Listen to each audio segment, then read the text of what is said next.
संरक्षक आदरणीय रघु बाबू तो मार्गदर्शन और पथ प्रदर्शन में मैं एक नई दिशा की तरफ आगे बढ़ रहा हूँ, यह उनका मैं आभारी हूँ। मंच पर उपस्थित सभी नेतागण और इस धरना स्थल में उपस्थित सभी हमारे मित्र साथी विभिन्न प्रदेश से आए हुए क्रांतिकारी साथियों को मैं आदाब सलाम और अभिनंदन करता हूँ।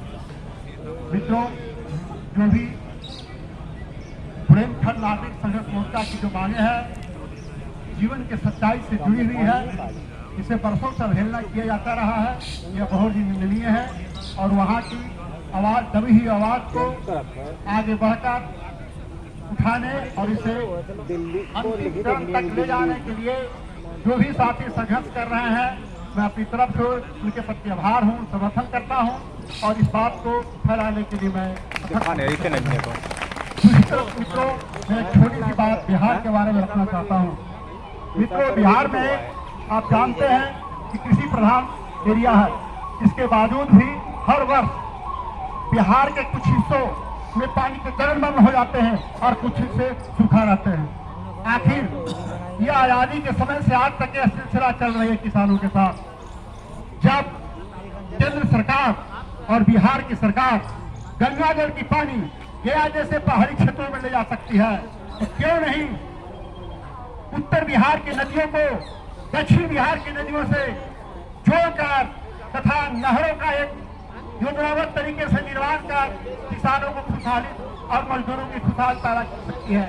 बशर्ते इसी आड़ में हर समय वह बाढ़ और सुखाड़ के नाम पर राहत पैकेज चलाती रहती है, जिससे समाज में ही नहीं बल्कि प्रशासन में एक अराजकता और भ्रष्टाचार पैदा होती है। इसलिए इस बात को भी बिहार के संसद, बिहार के प्रतिनिधि जो केंद्र में है और राज्य में है, ये उठाने की कोशिश नहीं करते हैं, यह दुर्भाग्य है। दूसरी तरफ स्थानीय स्तर पर जो वहाँ किसान के बहुत सारे ऐसे नकदी फसल है, बहुत सारे ऐसे खाद्य उत्पाद सामग्रियां है जो प्रोसेसिंग मशीन के जरिए अनुमंडल स्तर पर बड़ा करके किसानों की खुशहाली को बदला जा सकता है। वहाँ के प्लान और बेरोजगारी को दूर किया जा सकता है, मजदूरों की मजदूरी जो बढ़ते है उसको दूर की जा सकती है और प्लस साथ साथ वहाँ के इन वस्तुओं का ट्रांसपोर्टिंग करने का व्यवस्था समुचित परिस्थिति बना करके वहाँ के मजदूरों को पलायन रोकी जा सकती है। या वहाँ के आंतरिक और एक आवाज है, मैं उसको आपके साथ साथ रखना चाह रहा हूँ। इन्हीं बातों के साथ मैं अपनी वाणी को विराम देता हूँ। आप सभी को विचार, आप सभी को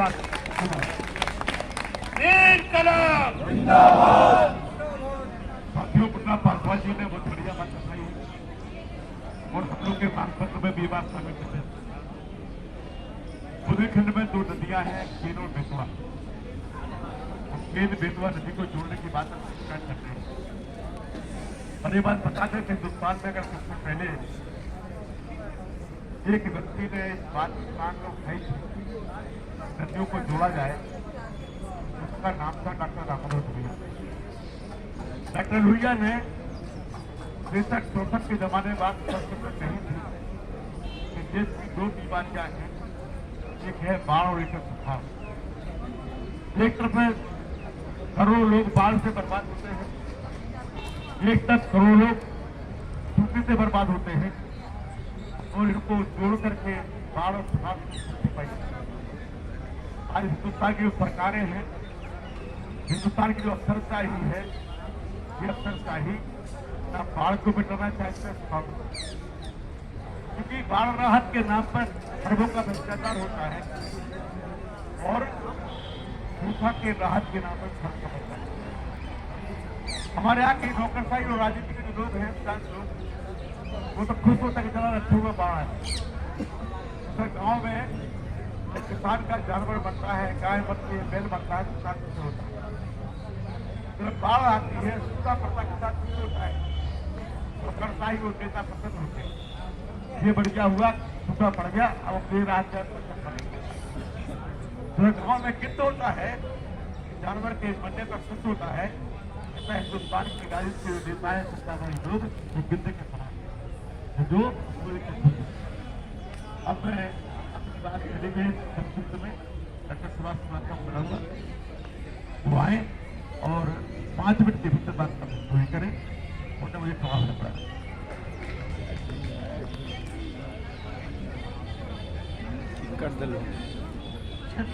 भाई साहब आदरणीय श्री रमेश ठाकुर जी, आदरणीय श्री संजय सिंह जी, राम सुंदर जी एवं अन्य प्यारे साथी जो दूर दूर से यहाँ पूरे देश से यहाँ इकट्ठे हुए हैं।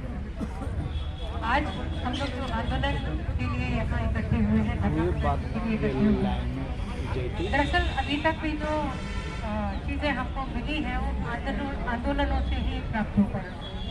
तो हमें इन आंदोलनों को जारी रखना है और साथ में जो पूर्व में जो रेल लाइनें जो मंजूरी जिनको मिल चुकी है वो चालू हो, क्योंकि उनके पीछे शिक्षा और जो बेटी पढ़ाओ बेटी बचाओ की जो बात भाई साहब ने बीच में की, तो उससे उन सारे उद्देश्यों की पूर्ति होगी। डॉक्टर लोहिया कहते थे कि किसी भी तरह की गैर बराबरी को मिटाना चाहिए, तो गैर बराबरी को मिटाने के लिए भी इन सारी चीज़ों की आवश्यकता होगी कि रेल लाइनें जो है वो जो मंजूर हो चुकी